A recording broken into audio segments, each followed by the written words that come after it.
Nós estamos nos meses de agosto e setembro estudando uma série de mensagens bíblicas chamada Uns aos Outros. Trata-se dos mandamentos recíprocos. O que é um mandamento? A palavra mandamento tem na sua raiz o verbo mandar. Mandamento vem de quem manda, quem dirige, quem governa. Alguém que tem direito e tem vez sobre a nossa vida nos dá mandamentos. E os mandamentos de Deus não são pesados. Como cristãos, nós entendemos que Deus governa sobre as nossas vidas, e por isso nós oramos: Pai nosso que está nos céus. E logo à frente, depois de glorificado seja o teu nome, nós dizemos: venha sobre nós o teu governo, o teu reino. Quem ora assim, diga: eu oro. Glória a Deus. Quando fazemos a oração do Pai Nosso, estamos chamando o governo de Deus, que manda e comanda a nossa vida. Obedecer ou rejeitar aos mandamentos de Deus define o sucesso ou o fracasso na nossa vida. Às vezes nós não entendemos por que estamos patinando e não prosperando, porque nós não nos sentimos melhores, mas piores muitas vezes, e com certeza em montanha-russa oscilantes. Isso temos sua resposta em Deuteronômio capítulo 30, versículo 15 a 20. Vejam que hoje ponho diante de vocês vida e prosperidade, ou morte e destruição. Vocês querem vida e prosperidade ou morte ou destruição? Pois hoje lhes ordeno, de onde vem mandamentos, ordeno que amem o Senhor, o seu Deus, e andem nos seus caminhos, e façam o quê? Guardem os seus mandamentos, decretos, ordenanças. E aí o resultado será: então vocês terão vida e aumentarão em número, crescerão em número de pessoas. E o Senhor, o seu Deus, os abençoará na terra em que vocês estão entrando para dela tomar posse. Se, olha a condição, se todavia o seu coração se desviar e vocês não forem obedientes, ou seja, se forem desobedientes, e se deixarem levar prostrando-se diante de outros deuses para adorá-los, eu hoje lhes declaro, e declaração de Deus é para valer, sem dúvida, vocês serão destruídos. Viu? É Deus quem declara, não há dúvida, e é uma palavra assertiva: vocês serão destruídos. Quantos aqui querem ser destruídos? Levante a mão. Eu também vou abaixar a minha. Eu quero vida, eu quero prosperidade, eu quero alegria, eu quero felicidade. Nunca vi ninguém orar para ser infeliz.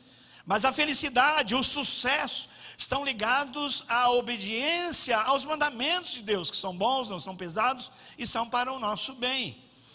Olha só, se vocês então se deixarem levar, prostrando-se diante de outros deuses, e vamos nos lembrar, um Deus na minha vida é tudo aquilo que toma o lugar do verdadeiro Deus. Eu sou tão apaixonado pela minha mulher que eu faço qualquer coisa por ela. Ela virou uma deusa.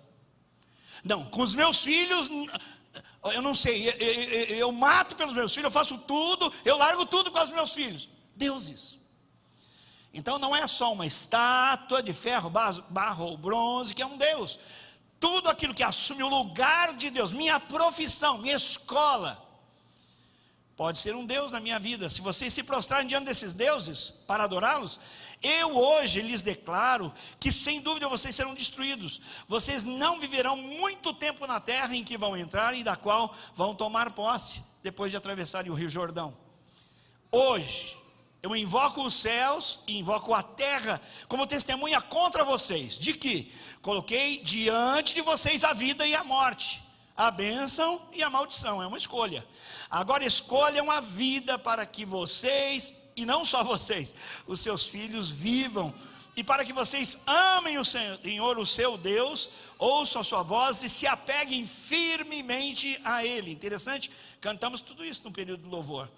Pois o Senhor é a sua vida. Olha só que afirmação. Quer viver? O Senhor é a sua vida. Toda vez que eu me dou a Deus, eu estou dando a mim mesmo, porque o Senhor é a minha vida, é a razão da minha vida. Ele é tudo que eu preciso para viver, nem mais nem menos. Sou apaixonado pela minha esposa, mas eu posso ficar sem ela um dia, mas sem o Senhor eu não ficarei. Deu para entender, meus irmãos? Nada substitui o Senhor.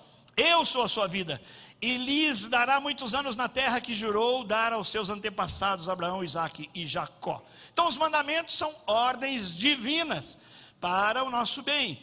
Agora, os mandamentos são às vezes desobedecidos. Eu ouvi recentemente, vocês devem ter ouvido também, a seguinte expressão: meu corpo, minhas regras. Já ouviu isso? Quem já ouviu? Levante a mão. Meu corpo, minhas regras. Que é isso? Eu mando em mim. A sociedade não vai moldar a minha percepção de vida, a minha cosmovisão. Eu sou o que sou. Eu faço com o meu corpo o que eu quiser. O corpo é meu, as regras são minhas. A Bíblia está dizendo: do Senhor, de Deus é a terra, o mundo e aqueles que nele habitam. Essa afirmação, o corpo é meu, as regras são minhas, esquecem, ignoram o princípio de que o mundo é de Deus, então as regras são dele. Se eu ignorar as regras de Deus, com certeza eu vou me quebrar. Olha só um exemplo. Eu e você podemos ignorar a lei da gravidade, aquela que define que nada fica suspenso no ar, porque há uma lei da gravidade. Não adianta eu dizer: olha, para mim é papo furado esse negócio de Deus, a lei de Deus, não quero obedecer. Então tá bom, não obedeça a todas elas, inclusive a lei da gravidade. Sobe no 10º andar e declara: eu vou andar, vou e voltarei aqui 10 metros sob nada. Então, a pessoa tem coragem de fazer isso? Então tenha para si que todo o governo de Deus está estabelecido em leis. E se eu fizer biquinho ou coração fechado para as leis de Deus, estarei fazendo isso para o meu próprio mal, porque eu serei quebrado pelo resultado da desobediência à lei de Deus. Mandamentos são feitos por Deus para o nosso bem, e nós não podemos ignorá-los de forma nenhuma. Agora, os mandamentos recíprocos, aqueles que dizem respeito uns aos outros, são aqueles que promovem a saúde nos relacionamentos interpessoais. Eles devem ser praticados em nossos relacionamentos, na família, na igreja, na sociedade, em todo lugar. Mandamentos que protegem, que constroem, que edificam, que corrigem a nossa vida em comunidade. Seja eu e a minha mulher uma comunidade de 2, mas na família especialmente, nas relações interpessoais e depois na família de Deus, a igreja, os mandamentos recíprocos são muito importantes. O que é reciprocidade? É eu dar a você e você dar a mim. É eu receber de você e você receber de mim. Há uma relação de um para com o outro. Existem mais de 100 expressões na Bíblia que nos dizem que nós vivemos em comunidade, que nós vivemos num corpo, que nós vivemos no meio de um povo, e nós devemos sim prestar contas e cuidar uns dos outros. Mais de 100. Só que existem 25, faz assim, 25, de novo, 25, faz piscar, 25. 25 são expressos, estão escritos com a palavra uns aos outros. A nossa série Uns aos Outros vai estudá-los em 6 grupos durante os meses de agosto e setembro. Hoje é a 3ª mensagem. E os mandamentos que vamos ver hoje, eles dizem respeito à renúncia. E por que eles são necessários? Para mim, irmãos, os mandamentos, como visam o meu bem e visam a manutenção da saúde no corpo, nos relacionamentos, eles são uma espécie de caixa de primeiros socorros. Eu falei inicialmente, uma caixa de ferramentas. Quando o pneu fura ou quando o motor estraga, você vai para uma caixa de ferramentas.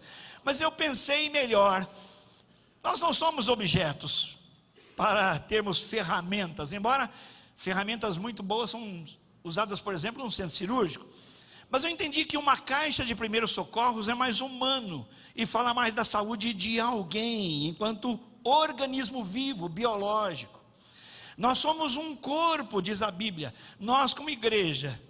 Então, o apóstolo São Paulo, em 1 Coríntios capítulo 12, foi o primeiro sermão dessa série, mostrou-nos que à semelhança do corpo humano, nós como igreja somos um corpo. Eu quero pedir que o nosso corpo fique em pé agora. Aí, uma salva de palmas para o nosso corpo. Todos, pode ficar, você também pode ficar. Todos aqueles que um dia aceitaram o Senhor Jesus são um corpo. Mas são centenas aqui, não. São centenas de partes, de membros do corpo. Aqui eu tenho 2 ouvidos. e uma boca. E alguém já disse com muita sabedoria: olha, se a gente tem 2 ouvidos, é para a gente ouvir mais do que falar, porque são 2 ouvidos e uma boca só. Nós temos aqui joelhos. Por exemplo, eu quero que levante a mão aqui quem é joelho na igreja. Joelho da igreja, irmão? É. Você que tem o dom da intercessão, você que se coloca diante de Deus, e muitas vezes fisicamente de joelhos, para orar pela igreja, para orar pelos irmãos, você é um lindo joelho. Quantos joelhos nós temos aqui? Olha que lindo, glórias a Deus. Mas o corpo não é feito só de joelhos, a gente precisa falar. Deus deu a alguns o dom especial de falar com graça sobre Ele, de anunciar. Quem aqui tem facilidade e vê que é natural achar uma brecha, uma oportunidade para falar do amor de Deus, para dar o seu testemunho? Quem sente essa facilidade? Levante a mão. Glórias a Deus, vários de vocês. São bocas que anunciam, bocas que advertem, bocas que dão testemunho da graça de Deus. Quantos aqui são ouvidos? Aqueles que ouvem, gente que tem o dom de aconselhamento. Aconselhar é mais ouvir do que falar. É gente que é ombro, mas que é ouvido, que para e dá atenção e ouve. E durante o tempo que está ouvindo, está orando, dizendo: Senhor, eu não sei o que dizer para essa pessoa. Eu não sei o que dizer, Senhor. Ela precisa do Senhor e eu gostaria de ter uma palavra, mas Senhor, não tenho. E sem nenhuma palavra, no final de um tempo, aquela pessoa se levanta e diz: você não tem ideia de quanto você me abençoou. Eu estou saindo daqui transformado. E você diz: mas eu não falei nada. Porque você é ouvido que recebe. Quantos aqui são ouvidos? Tem paciência para ouvir e tem que ter muita paciência às vezes. Então, vou parar por aqui, pode assentar-se, mas nós temos mãos, nós temos pés. E nós temos então essa diversidade de pessoas, diversidade de dons, de ministérios, são partes indispensáveis do corpo.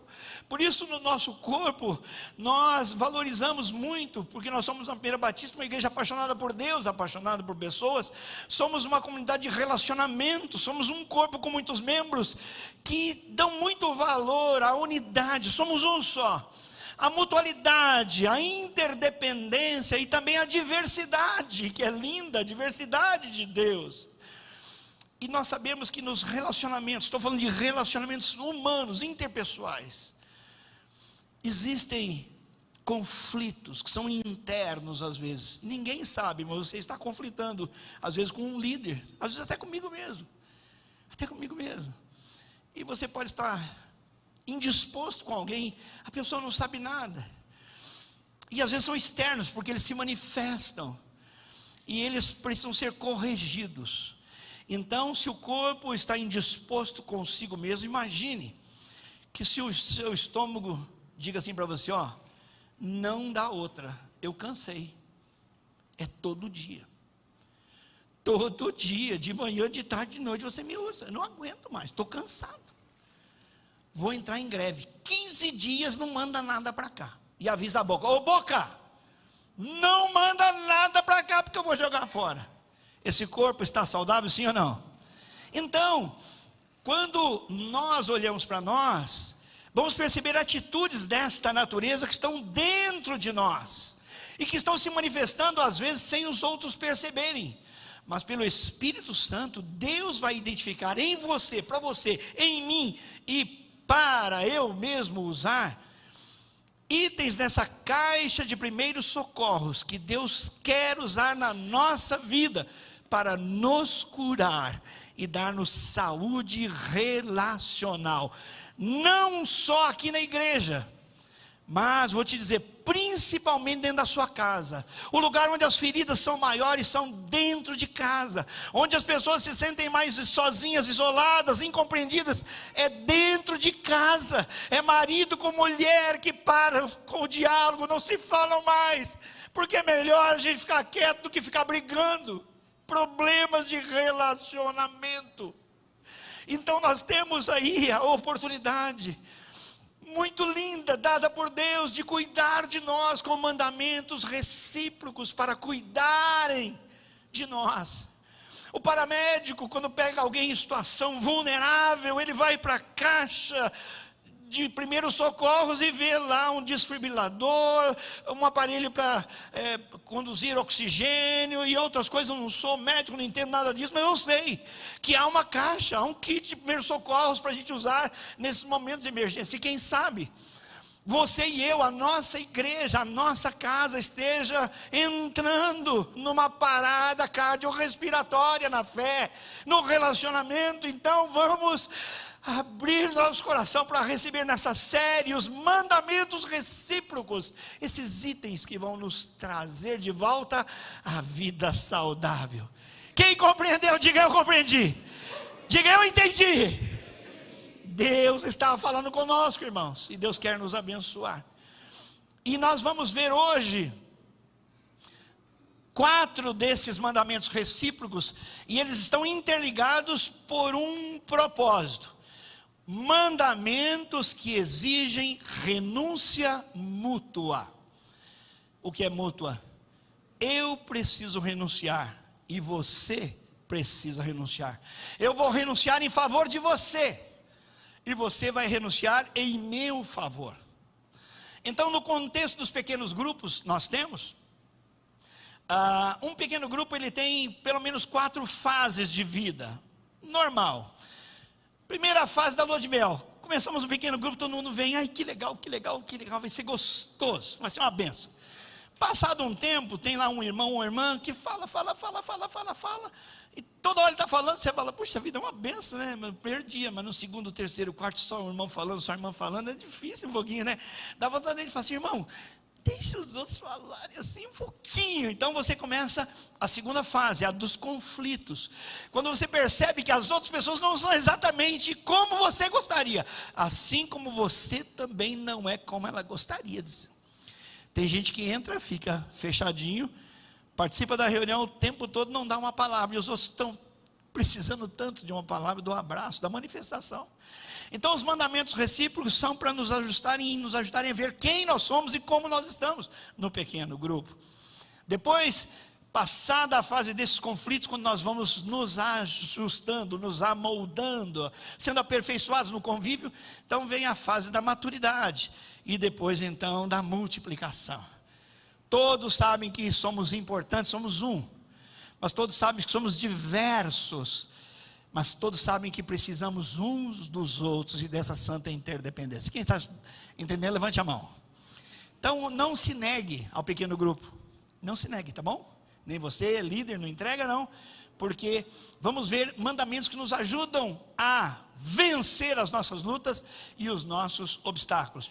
Então nós temos aí 4 mandamentos hoje. Sujeitem-se uns aos outros, suportem-se uns aos outros, confessem-se mutuamente pecados uns aos outros, se perdoem uns aos outros. Presta atenção, sujeitar alguém exige renúncia minha? E eu suportar o outro exige uma renúncia minha? E confessar o meu pecado para o outro exige uma renúncia? E eu perdoar ou pedir perdão exige uma renúncia? Então são mandamentos para a renúncia. Você fala, ai pastor, esse trem está apertando, mas é assim, é assim.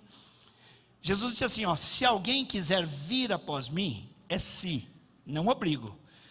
Mas se alguém quiser vir após mim, em primeiro lugar, negue-se a si mesmo, renuncie a si próprio. Tome diariamente a sua cruz, que é a minha cruz, e aí então, siga-me.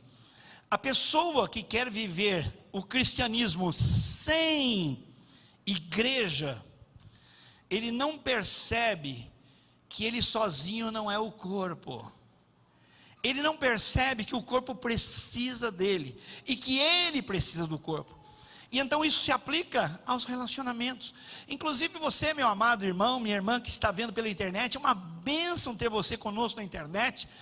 Mas investigue no seu coração, se estar assistindo em casa não é um pouco de você se proteger de conflito. Olha, tem lá gente que eu não gosto muito da igreja, vou participar do culto aqui. Nós precisamos de você, você precisa de nós.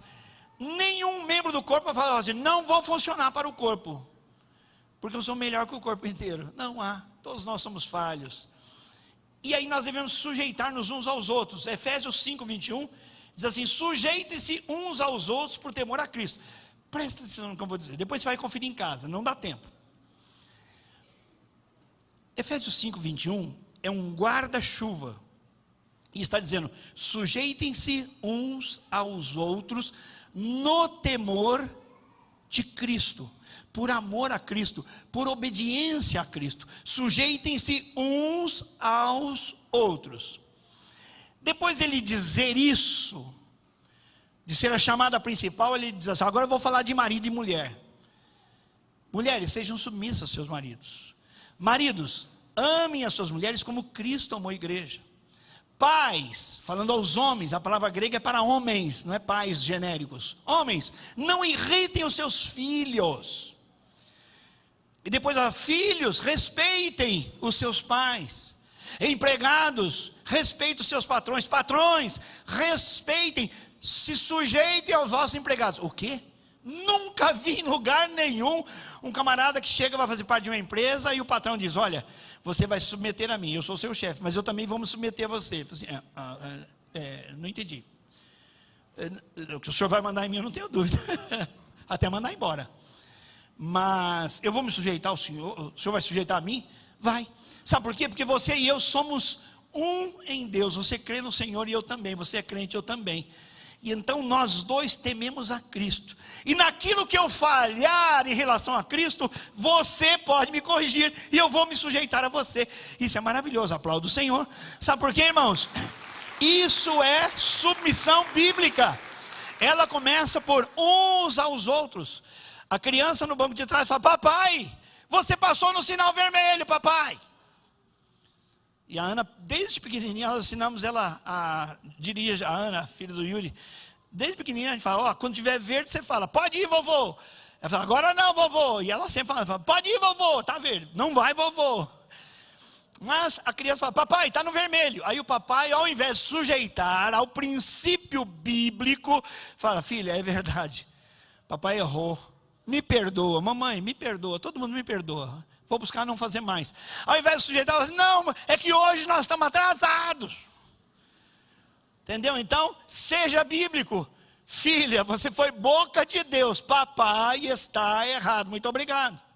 E isso é apenas um exemplo, mas dentro de casa, muitas vezes o pai e a mãe têm que submeter aos filhos, porque eles é que estão com a palavra de Deus, e não os pais. Não, você vai obedecer porque eu sou marido aqui em casa, e é bíblico. E aí a mulher fala assim: mas também é bíblico você me amar como Jesus amou a igreja. Não, cala a boca. Ué, Jesus nunca mandou a igreja calar a boca. Cala a boca, senão a chapa vai esquentar. Precisa de mandamento recíproco aí. Por quê? Porque o temor é de uns para com os outros, a sujeição a Deus, a sujeição uns aos outros. Compreenderam, irmãos?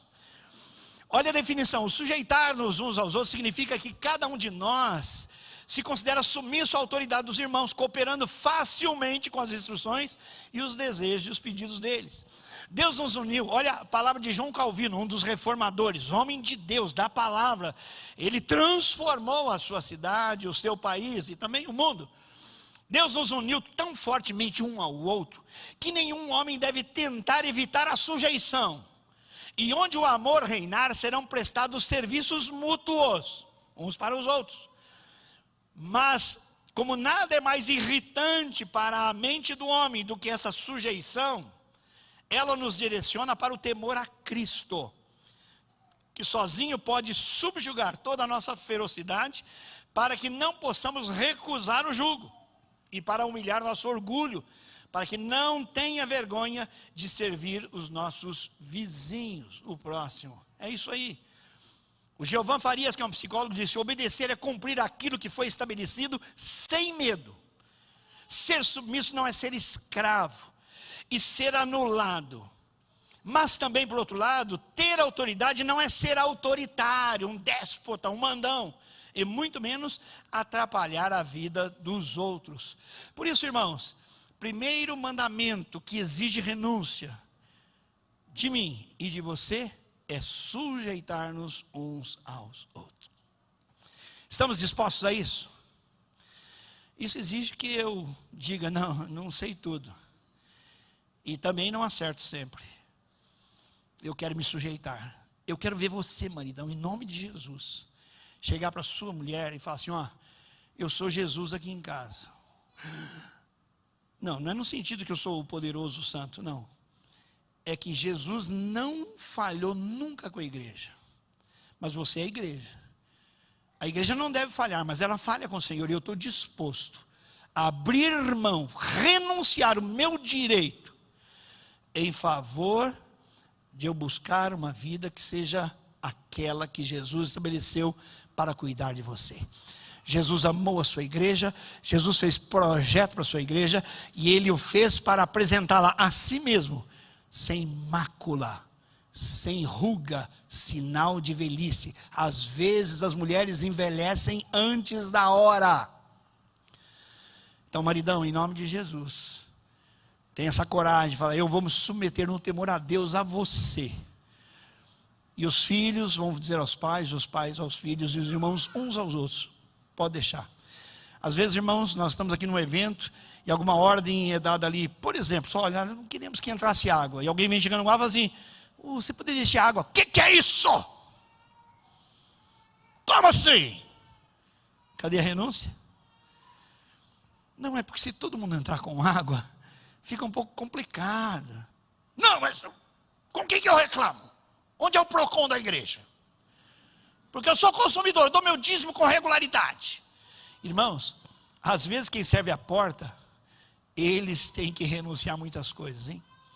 E eles estão dizendo assim, fala Jeová, fala Jeová. Porque eles servem aí, irmãos, eles não ganham nada. Eles só ganham o risco de serem maltratados muitas vezes. Mas eles são cheios de amor.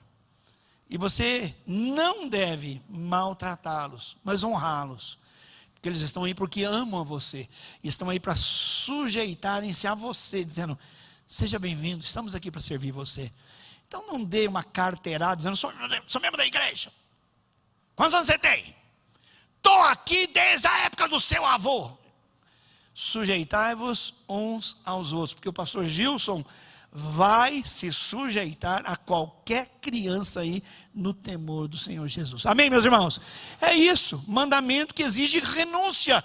Quem sou eu, irmão? Sou o pastor? Que pastor, irmão? Sou um pecador igualzinho aos demais irmãos.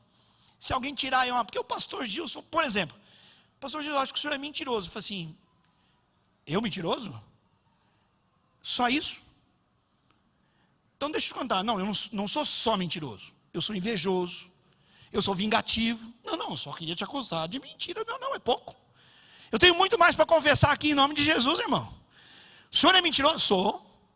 Quer dizer que o senhor já contou mentira aqui? Não pretendo colocar, não mentir.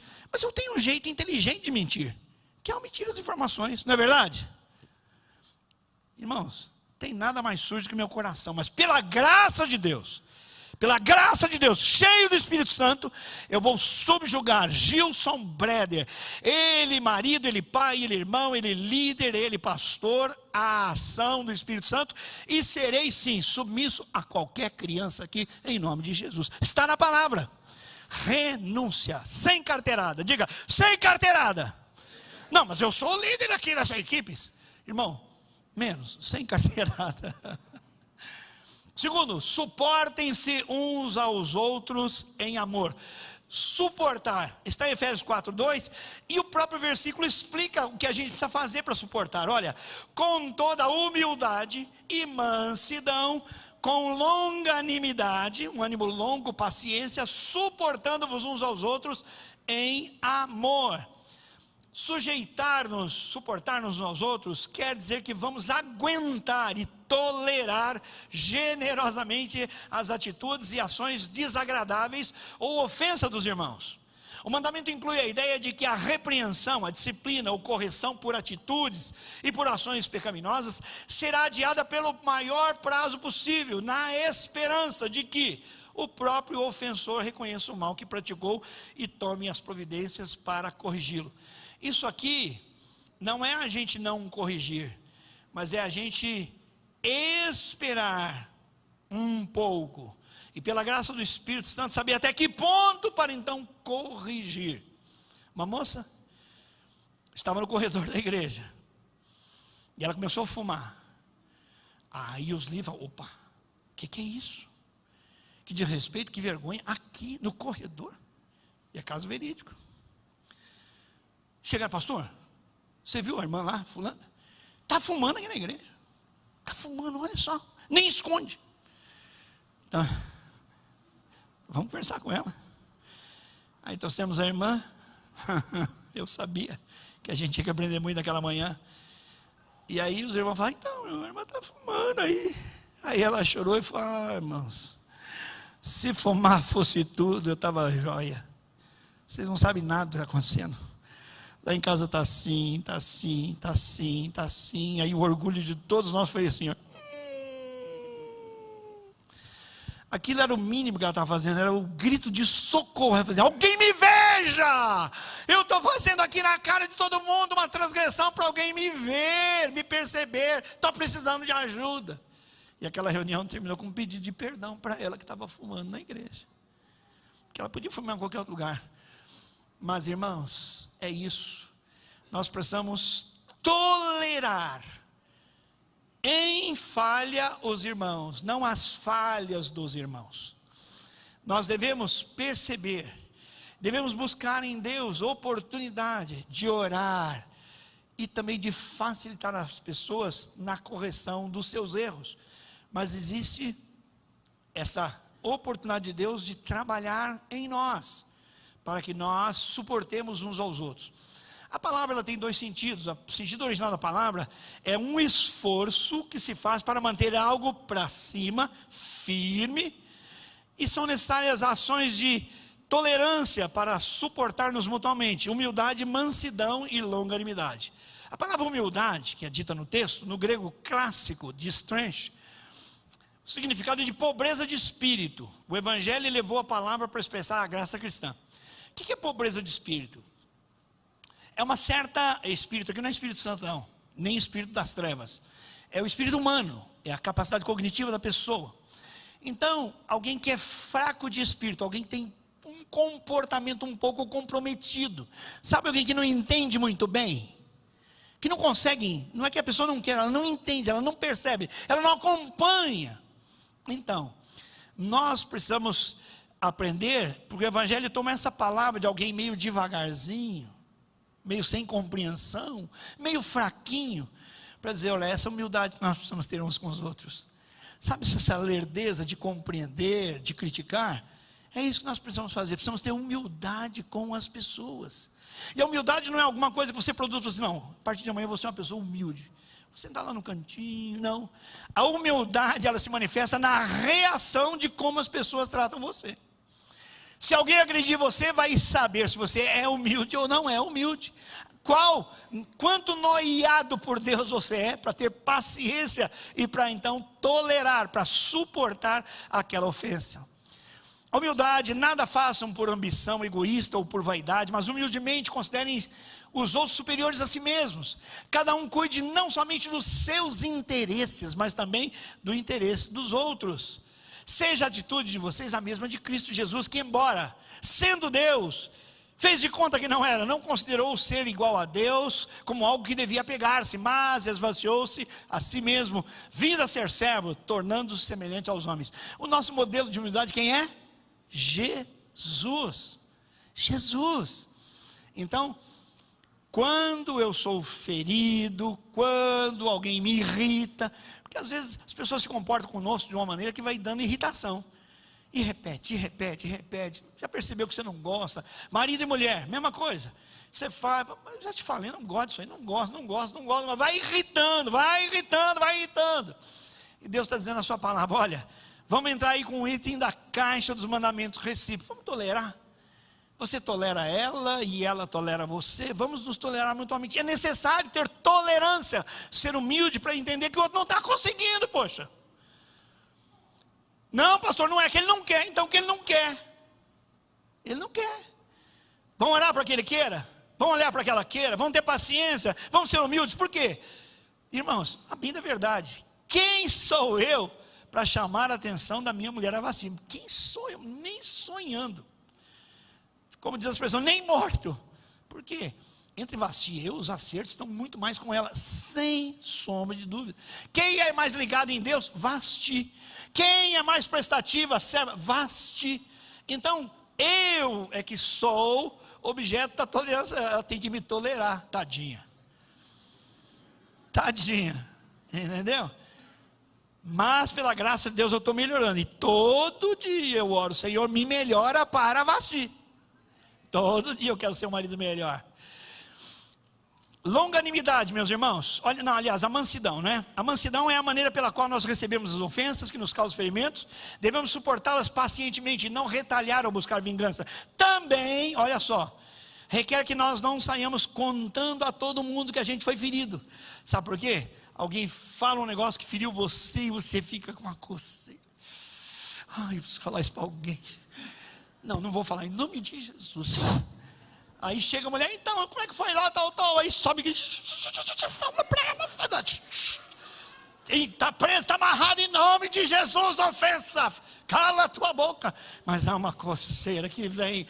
Você foi injustiçado, falaram uma bobagem a seu respeito, você não vai falar nada. Compartilhar com os santos a vossa necessidade. Você está com necessidade de se abrir, para quê? Para machucar mais uma pessoa? Porque muitas vezes, você há de convir comigo que eu tenho razão, quando você conta como feriram você, a outra pessoa então se põe no seu lugar e fala assim, ainda mais quem, né? Olha só quem falou. Pronto, você já não abençoa aquela pessoa que te maltratou e já está judiando de outra, colocando a outra em pecado. Por quê? Porque despertou nela um sentimento indevido também, de julgar o outro e ficar com raiva do outro. Irmãos, em nome de Jesus, olha para mim e presta atenção. Olha para mim e presta atenção, em nome de Jesus, é saúde para o corpo. Se você acha A ou B de irmão, irmã, fica para você. E se você não aguentar, fala para Deus, fala assim, vem cá, vou te contar um negócio. O senhor não está por dentro, o senhor não sabe quem é aquela pessoa faz isso, ela assim, Senhor, é verdade que eu estou falando, e deixa o Espírito Santo confirmar no seu coração para você ver. Fala com Deus, fofoca para Deus. Não, e se você não está contente com Deus, fala assim, eu quero chamar os três aqui, Pai, Filho e Espírito Santo, eu quero é turma. Eu quero falar para mais gente, é uma pequena multidão. Não faça isso. Nós precisamos ter mansidão e temos longanimidade. O que é ser longânime? É ser paciente com as fraquezas e falhas das outras pessoas a longo prazo. Não vamos longe com nenhum relacionamento sem a longanimidade, é a paciência. Então, irmãos, mandamentos que exigem renúncia. O que Deus está exigindo de você e de mim? Para o bem do corpo. Qual é a finalidade? Para o bem do corpo, para o bem da sua família, para o bem dos seus empregados, dos seus amigos de trabalho, para os líderes e liderados aqui na igreja. Deus quer renúncia de nós. Em primeiro lugar, fazer o quê? Sujeitar-nos uns aos outros no temor a Cristo. Segundo, suportar-nos, que é dar suporte, mas também é tolerar mesmo. É fazer de conta que não está acontecendo e fazer isso por amor a Deus e leva para a presença de Deus. Quer fofocar? A partir de hoje, assume esse conversa, Senhor, a partir de hoje serei fofoqueiro só para Deus. E aí você fofoca à vontade, não vai ter problema, Ele vai dizer o que é verdade, o que não é. Terceiro mandamento que exige renúncia de cada um de nós é confessar os pecados. Olha, Tiago diz assim, aliás, antes de eu ler esse versículo, eu vou dizer o seguinte, o contexto do capítulo 5 de Tiago, está falando de cura. Está falando de quê? Não ouvi você. Tiago capítulo 5, na primeira parte do capítulo, está falando de cura. Fala para mim. Por isso fala, orem uns pelos outros para serem curados. Levem os presbíteros, líderes da igreja, para orarem pelo enfermo, ungindo com óleo. O contexto é oração. Só que no contexto da oração, vem este versículo, portanto confessem os seus pecados uns para os outros, e orem uns pelos outros para serem curados. A oração de um justo é poderosa e funciona, é eficaz. Por quê? Porque há doenças que vêm por natureza pecaminosa. Não é vírus, meu amigo, e nem é bactéria. É maldade, é o cão, é o inferno, é pecado. E as pessoas adoecem por pecado. Por isso o texto diz o seguinte, quando no processo de buscar a cura, você perceber que está doente por causa de pecado no coração, e guardar mágoa adoece. Negar perdão adoece. Conheço a história de perto de uma moça que os médicos não davam conta, ninguém sabia explicar. Estudava na universidade, se não me falha a memória, na medicina, parou com o curso, parou de sair de casa, foi ficando fechada, trancada, estava em cadeira de roda, e os pais não sabiam o que fazer. Desespero na família, nenhum diagnóstico assertivo. Pois um dia foram conversar com meu amigo pastor Edson Queiroz de Oliveira, e o Espírito Santo falou para ele, pergunta se ela vai perdoar fulano de tal. E ele falou assim: irmã, você já perdoou fulano de tal? E aquela menina começou a sair, chorar, foi conduzida ao perdão. Sabe o que aconteceu?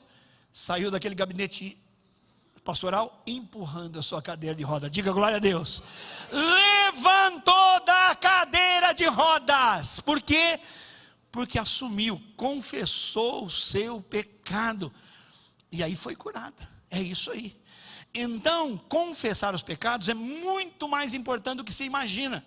O conceito, a definição: confessar os pecados uns aos outros é reconhecer em comunicação com outros cristãos os pecados que temos cometido. Esse reconhecimento verbal é sinal exterior da tristeza que está no nosso interior pela ofensa cometida. Dá a entender que temos a intenção de mudar e que desejamos a reconciliação com aquele que foi prejudicado. Entende-se que tal reconhecimento diante dos irmãos seja precedido ou acompanhado por igual confissão de pecados. É interessante. O tempo dos verbos gregos usados aqui, no sentido de continuação, significa o seguinte: tomai por costume abertamente confessar os vossos pecados uns aos outros. Assim, o Novo Testamento, em inglês moderno de Phillips, diz o seguinte: deveis tomar por hábito admitir os vossos pecados uns aos outros. Isso está no site da Biblioteca Bíblica, da Sociedade Bíblica. Olha só, confessar é algo que exige muita renúncia, porque eu confessar o meu pecado não é fácil. E, irmãos, eu dou graças a Deus pelo discipulado cristão, que nós começamos dia 2 de 2 de 2012 aqui na igreja, porque houve muita confissão de pecado, e por isso houve muita cura, e houve muita transformação. Lares foram transformados, homens e mulheres foram transformados, pequenos grupos foram transformados por causa da confissão. E o pastor Eibe Huber nos dá uma dica muito importante: nós precisamos ter cuidado com para quem vamos confessar os nossos pecados, porque senão pode virar um problemão, pode dizer para todo mundo. E às vezes o nosso pecado diz respeito a outra pessoa, envolve outra pessoa. Então, muito cuidado nessa hora de confessar pecados. Você tem que confessar para uma pessoa muito leal a Deus, seu discipulador leal e fiel, mas é necessário. Agora, mais gostoso ainda é você confessar a tentação antes de confessar o pecado. Sabe por quê? Todos nós sofremos tentação. Quem sofre tentação, levante a mão. Estou vendo vários irmãos aqui que não entendem o que é tentação.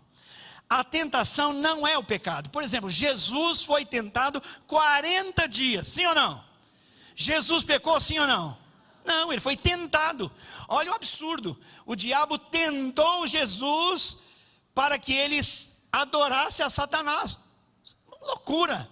Ele tentou Jesus para, depois de 40 dias com fome, transformar pelo poder que ele tinha pedras em pães para comer. E o Senhor Jesus venceu toda a tentação com duas armas: primeiro, o poder do Espírito Santo, que ele estava cheio do Espírito Santo; segundo, com a palavra de Deus. Então, ser tentado não é estar em pecado. Aliás, eu era bem jovem, eu tinha 19 anos, eu me lembro perfeitamente, onde eu estava no ônibus, eu estava como jovem, muita tentação na área sexual, muita tentação, eu estava triste, estava chorando no ônibus, sozinho, chorava: Deus, que coisa horrível. E aí Deus falou: filho, você está confundindo, você está sendo tentado, mas você está resistindo e está vencendo. Então você está sendo atacado, mas esteja consciente de que isso não é pecado, é a tentação. Eu falei: uau, então eu não pequei não. É porque você não pode impedir que um passarinho passe sobre a sua cabeça, mas você pode impedir que ele faça ninho na sua cabeça. Então, quando vem a tentação, seja ela qual for, chama alguém e fala: irmão, ora comigo. Eu já fiz isso várias vezes, faço com os pastores direto. Estou sendo tentado em tal área, tal situação. ora por mim. Eu me ajoelho e falo assim, ó, põe a mão na minha cabeça e ora por mim, estou sendo tentado, eu quero vencer. Porque tentar é o que o diabo faz, mas Deus quer nos dar vitória, Ele não quer nos levar ao erro de modo algum.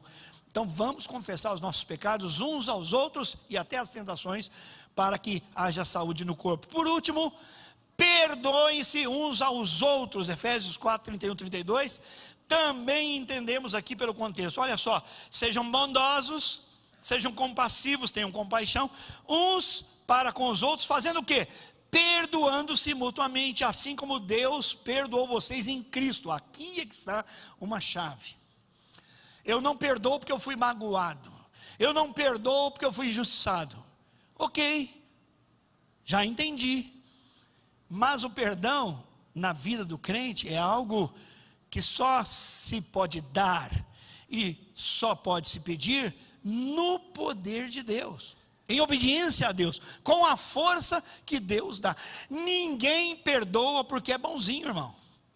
É um ato de renúncia em favor de Deus e da saúde do corpo. Definição: perdoar o outro cristão que me tenha maltratado ou ofendido significa, por um lado, que eu deixarei de considerar essa pessoa com desprezo ou com ressentimento, e por outro lado, que terei compaixão dela, abrindo mão daquela ideia de me vingar daquilo que ela me fez, ou de fazê-la sofrer pelas consequências do seu ato.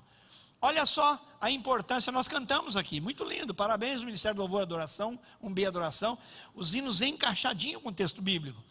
Cantamos a oração do Pai Nosso: perdoa as nossas dívidas, assim como nós perdoamos os nossos devedores. Olha só, você vai dizer, pedir para Deus, Deus, perdoa os meus pecados, assim como eu perdoo os meus ofensores. Eu perdoo bastante, o Senhor sabe, então me perdoa bastante, Deus. Deus, o Senhor sabe que eu tenho uma dificuldade para perdoar, então o Senhor pode ter dificuldade de me perdoar também. Quando eu pedir, você fala assim, não sei não. Deus, o Senhor sabe que eu não perdoo, então por favor, faz o mesmo comigo, não perdoa. É isso.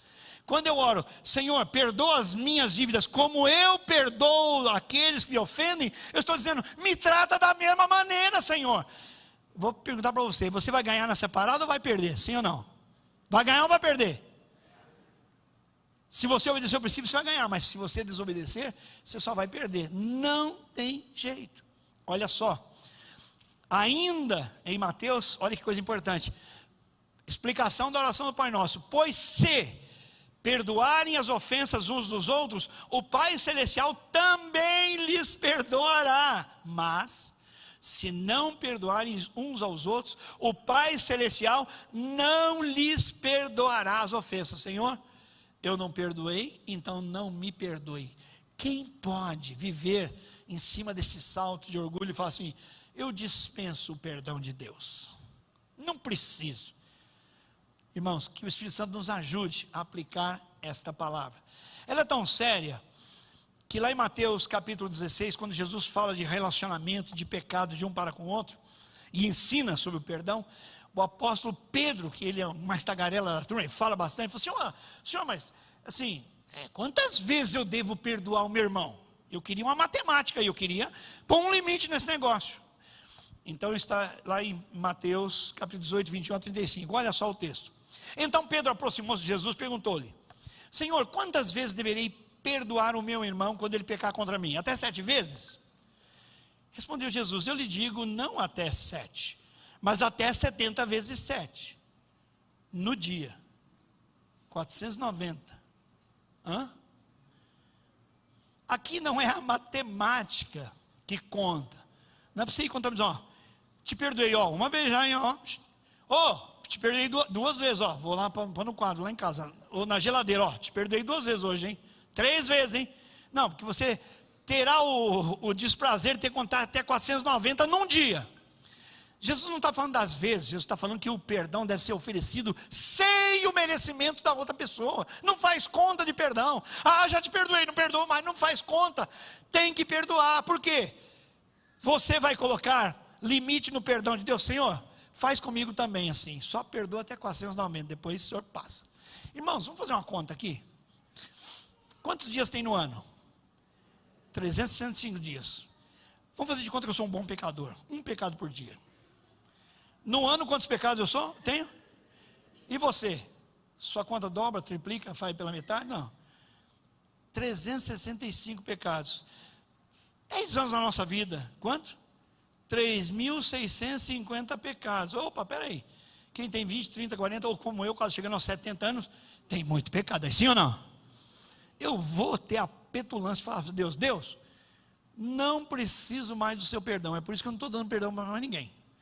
Comigo é sim, sim, não, não. Fala, passou disso aí, não perdão mesmo. Não vai brincar comigo não, porque eu não sou bobo. Queria te dar uma boa notícia. Aliás, um dia eu estava com um empresário e ele falou: pastor, desculpa a liberdade de falar assim com o senhor, ele não é um cristão. E ele falou assim: vocês são bem ingênuos, né? Eu falei assim: como? Ele falou assim: vocês são bem bobinhos assim na igreja, né?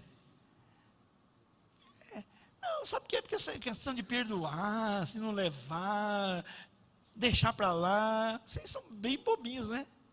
Ele falou com uma cara de pau assim. Eu falei: é verdade. Ele falou: mas por quê? Eu falei: não, porque quem nos salvou é um bobão. O maior bobo da história é Jesus, cara. Ele estava no céu e falou assim: não aguento ver aquele pessoal em pecado, vou descer lá e vou salvar. Quer um cara mais bobo que Jesus nesse sentido? Você não está entendendo nada. Você está falando de bobagem, eu estou falando de amor. O amor de Deus por nós fez com que Jesus saísse da cruz. A gente não é bobo porque quer, a gente quer bobo porque cede, tem prazer em amar, liberar perdão, e a gente só tem a ganhar. E quem fica acumulando pecado e pecado e pecado está estando mal na vida. É melhor ser esse tipo de bobão e dar a nossa vida pelos irmãos. Por isso o reino de Deus é como um rei. Olha só, ele explica: que desejava acertar contas com seus servos. Quando começou o acerto, foi trazido à sua presença um dos seus servos, que lhe veio uma enorme quantidade de prata, impagável. Como não tinha condições de pagar, o Senhor ordenou que ele, sua mulher, seus filhos e tudo que ele possuía fossem vendidos para pagar a dívida. Mas o servo postou-se diante dele e implorou: tem paciência, Senhor, eu te pagarei tudo, Senhor, tem paciência. O Senhor daquele servo teve compaixão dele e cancelou a dívida. Você não me deve mais. Diga glória a Deus. É você. Sabia que é você?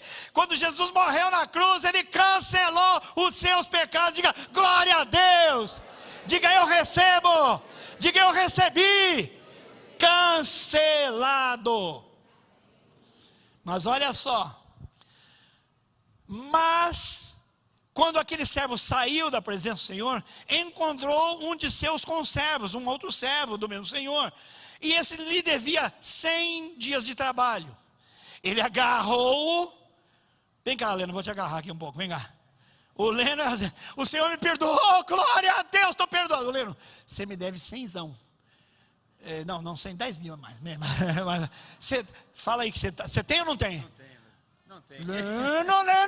Você vai pagar, rapaz. Senão eu vou lançar você aí diante daqueles montes de torturar. Obrigado, uma salva de palmas.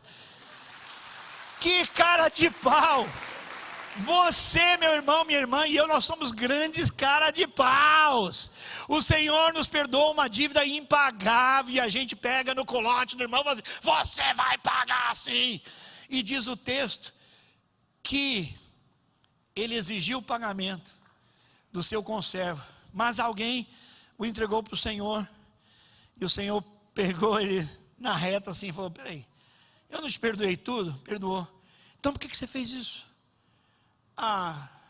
Assim, não tem explicação. Então o Senhor disse: servo mau, cancelei toda a sua dívida, porque você me implorou. Você não devia ter tido misericórdia do seu conservo, como eu tive com você. Então, irado, o seu senhor entregou aos torturadores, até que pagasse tudo o que lhe devia. Assim, conclui o texto, Deus, o Pai Celestial, lhes fará, se cada um de vocês não perdoar de coração ao seu irmão. Você quer viver preso espiritualmente? Quer viver preso emocionalmente? Quer viver preso relacionalmente? Não perdoe. É só fechar o coração. Você vai lá: pastor, o senhor não sabe o que o senhor está falando, o senhor não sabe o que fizeram comigo. É verdade, eu não sei. Mas o Deus que escreveu essa palavra sabe. E Ele disse isso para mim e para você. E o amor dele, o poder do Espírito Santo vai dar condição a perdoar qualquer pessoa, em qualquer situação. Eu lamento emocionalmente não dar conta de entender a sua dor, eu lamento. Mas o Senhor, quando pagou o seu pecado, liberou você por toda a eternidade.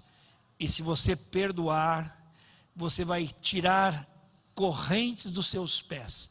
Você vai sair do calabouço, vai sair da prisão em que você está, porque está negando perdão. Vamos ficar em pé.